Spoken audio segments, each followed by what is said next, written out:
$5 million. For $5 million, this could be yours. That was the first of the cards. You know what that card is? Gold card. It's the gold card. The Trump card, gold card. Who's the first buyer? Me. Who's the second? First. I don't know, but I'm the first buyer. It'll be out in about less than 2 weeks, probably. We're going to be selling a gold card. You have a green card. This is a gold card.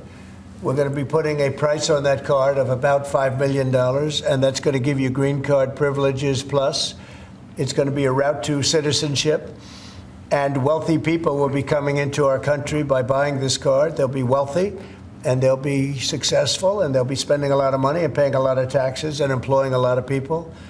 And we think it's going to be extremely successful. So the EB-5 program was really, you lend some money, but it was full of nonsense, make-believe, and fraud, and it was a way to get a green card that was low-priced. So the president said, rather than having this sort of ridiculous EB-5 program, we're going to end the EB-5 program. We're going to replace it with the Trump Gold Card, which is really a green card gold, so they'll be able to pay $5 million to the U.S. government. They'll have to go through vetting, of course. We're going to make sure they're wonderful, world-class global citizens. They can come to America. The president can give them a green card, and they can invest in America, and we can use that money to reduce our deficit. Why do we give out lotteries of green cards? Why do we give out EB-5 for green cards? The president of the United States understands that the right answer is, why don't we eliminate the deficit of the United States of America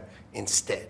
Do you need Congress for this? Do you think you need to No, we pass don't a need law? Congress, no, because we're not doing citizenship, we're doing the card. I see. It's a path to citizenship, a very strong path to citizenship, but we're not doing the citizenship. For that, I'd have to get Congress. And would all countries be eligible for this gold card? Depends. The countries largely, the people will be vetted very carefully. A Russian oligarch be eligible for a gold card? Yeah, possibly. Hey, I know some Russian oligarchs that are very nice people. It's possible. They're not quite as wealthy as they used to be. They're not as wealthy as they used to be. I think they can afford. I think they can afford $5 million. So they have No, a lot of people are going to want they would be eligible. to. A lot of people are going to want to be in this country, and they'll be able to work and provide jobs and build companies and pay taxes. All of those things. It's an incredible thing. First, we'd love to get your reaction, sir, to what's going on in the financial markets today. Well, I mean, it's to be expected. This is a patient that was very sick. We really inherited a terrible economy, as you know, with a lot of problems, including loss of manufacturing and plants closed up all over the country. You know, we've lost 90,000 plants since NAFTA, if you think of that. 90,000. It's not even believable. And about 6 million jobs. And so it was a sick patient. It went through an operation on Liberation Day. And it's going to be a booming country, a very booming country. It's going to be amazing, actually. And we see it because we have trillions of dollars committed to come in, trillions. And now we let it settle in. You see the plants are starting to construction already. We have many plants. Indiana, massive auto plant, the Honda, and we have so many plants, and they'll be under construction. And as they start to build, you're going to see a lot of construction jobs, and you're going to see a lot of jobs when they open. Well, let's say it's a 2-year process. You know, they start a plant, and they're big plants. We're giving them approval to also, in many cases, to build the electric facility with it.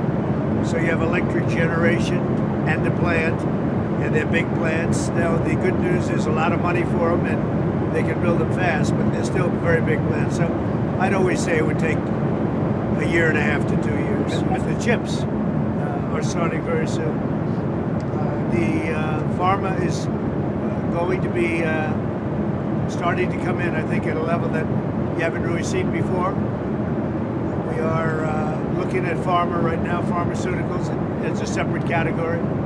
and we'll be announcing that sometime in the near future, not too distant future. Are you That's under negotiating review right now. into deals with these countries if they're calling you? Well, it depends. If somebody said that we're going to give you something that's so phenomenal, as long as they're giving us something that's good.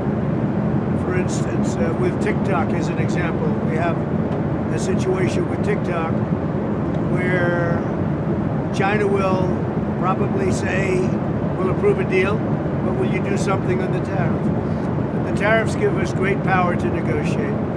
Always have. I've used them very well in the first administration, as you saw, but now we're taking it to a whole new level because it's a worldwide situation. You said that the Chinese might be willing to agree to approve that sale in exchange for tariff relief. Is that something that you've floated to them or you've heard from them? Or No, I'm just using that as an example. Okay. Let's say we had a problem with TikTok, and let's say China wasn't going to approve. We could use tariffs in order to get it approved. You know, Thank you. The deadline is you give them Saturday. something in return. China maybe will call and say, well, we're upset with the tariffs, and maybe they want to get something a little bit in order to get TikTok approved. Who knows? Is there plans underway to speak to Xi? I have no knowledge of that, but that's the kind of thing. on Israel. Elon is fantastic, and I think it's, you know, he's a patriot, and I think it's a shame what they're doing with his car company. And a great car. It's a great car, great product, and it tells you what a patriot he is. He's amazing. No, I mean, as long as he'd like, I like smart people, and he's a smart person. I also like him personally. When he endorsed me, that's when I really got to know him. I knew him a little bit before that, but not much, and then he endorsed me. And it was a very strong, embracing endorsement, as we all know. And I would say Elon will stay for a certain period of time, and then he's going to want to get back to his businesses full time. But he's done a fantastic job. We found hundreds of, think of it, just hundreds of, we found millions of dollars of fraud and abuse and waste, and they're still going. I mean, they're going strong. They found something today that's horrible. It's horrible. So what they found, well, you'll find out very soon. What they found is incredible, and I give him a lot of credit. He's got some very smart people with him. Would appoint him to another position once his 130 Well, I days? would. I think Elon's great, but he also has a company to run, or a number of companies to run. You know, that he can do this, that he can find the time. He loves the country. That's why he does it. But we're in no rush. But there'll be a point at which time Elon's going to have to leave. Sir, But he's doesn't an give auto you a date, company. a specific date No, on when but he's I would think a few months. So a lot of good things are happening. Thank you very much. Thank you for your time, Thank you, Mr. sir. President. Sir, appreciate it.